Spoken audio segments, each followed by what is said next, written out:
Ladies and gentlemen, today we have a very interesting video to get into. There was a new Xbox partner showcase, and there was actually some pretty exciting announcements. We also have a very telling Switch 2 leak from a very credible source that in my opinion confirms backwards compatibility. And I have also discovered a very strange patent with Nintendo and Pokemon, and I can't really wrap my head around it.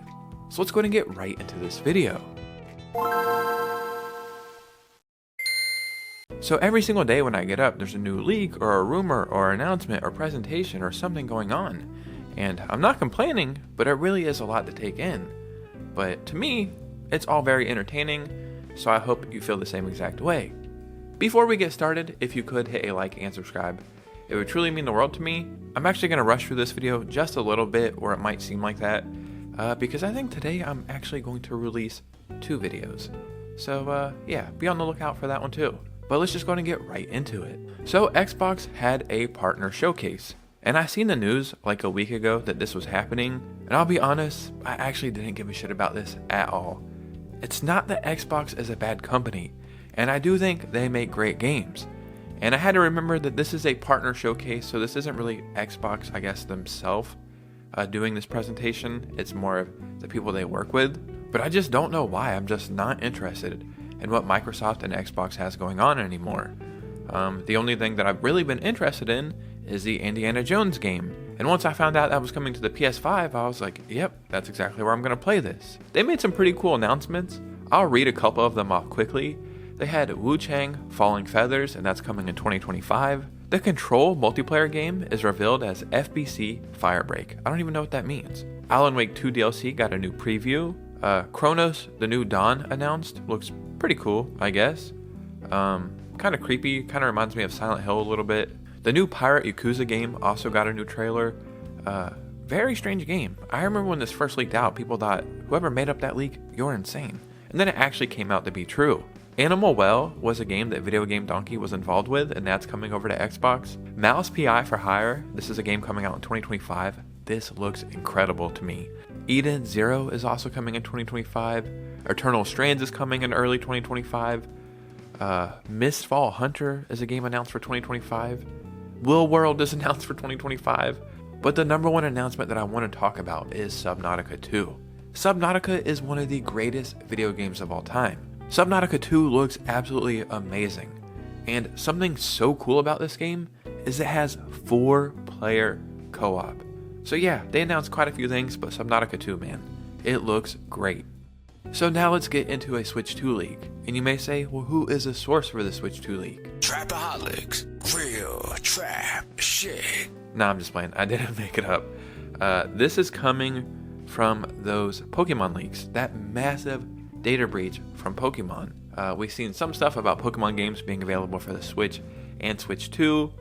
We've seen that the Switch 2 has a codename of Ounce that has been confirmed once again. But there was another leak, and if it means what I think it means, I think this just confirms backwards compatibility for the Switch 2, and that's a major thing we've all been wondering. And this is over on Central Leaks over on Twitter, which was the people breaking that massive Pokemon leak.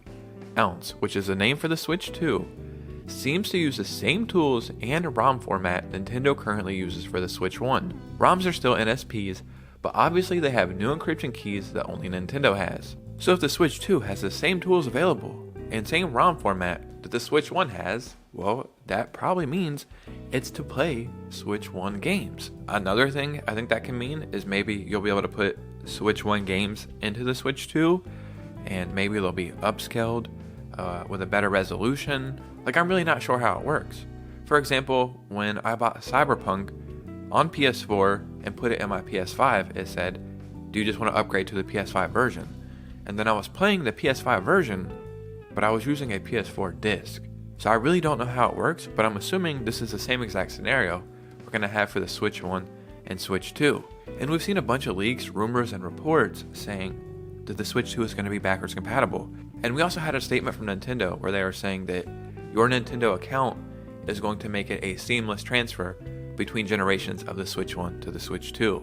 And if you're using your same Nintendo account, then you're going to have access to all those games you bought digitally. And yeah, I think this is just confirming that the Switch 2 will be backwards compatible, and that is very exciting news. Now, ladies and gentlemen, that is not all. I just came across a very strange patent, and this is from Pokemon and Nintendo. And we just had these massive Pokemon leaks, so I thought maybe it would have something to do with that.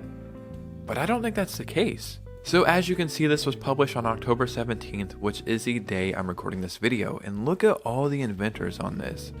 And the applicant information name is Nintendo and the Pokemon Company. And when you look at this, it's a little confusing. At first, I was thinking maybe it was Pokemon TV or some kind of Pokemon Nintendo streaming service. And I really thought Nintendo was going to do something like that. But as you can see right here, it says episode 1, 2, 3, and 4. And yeah, so I'm like, okay, very simple. It's some kind of streaming thing, right? Start from the beginning, select, and continue. But then right here is where it confuses me. It says game image. Starting point of first game, part of episode 0. So is it a game? Or is it an episode that you can watch? Maybe it's an interactive game. Like, what did they call them? Those games that you play through that it's like a movie? I don't know why I can't think what that's called right now. Now that I've said that, that actually seems like that's what this could be. And then right here you can see that you can save stuff, so you're automatically save file, and then right here is where you will save it manually. So in my opinion, this is actually very, very interesting. Normally when I go over a patent, it's kind of easy to see what's going on. You're like, okay, this is a game, or this is a feature for a game.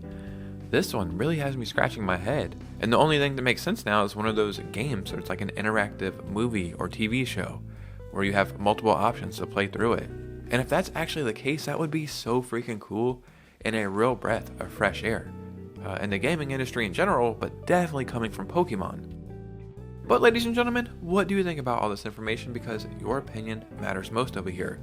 So in the comments below, start a conversation and let me know what you're thinking. If you have somehow made it to this part of the video right now, right here, and you're still watching, just know I truly appreciate your support and it means the world to me. So go over to my Instagram and follow it, because we're growing over there and it is so fun talking to you guys every single day. And you guys know me, I will see you very soon with a new video, like possibly in a couple hours. So yeah, peace out.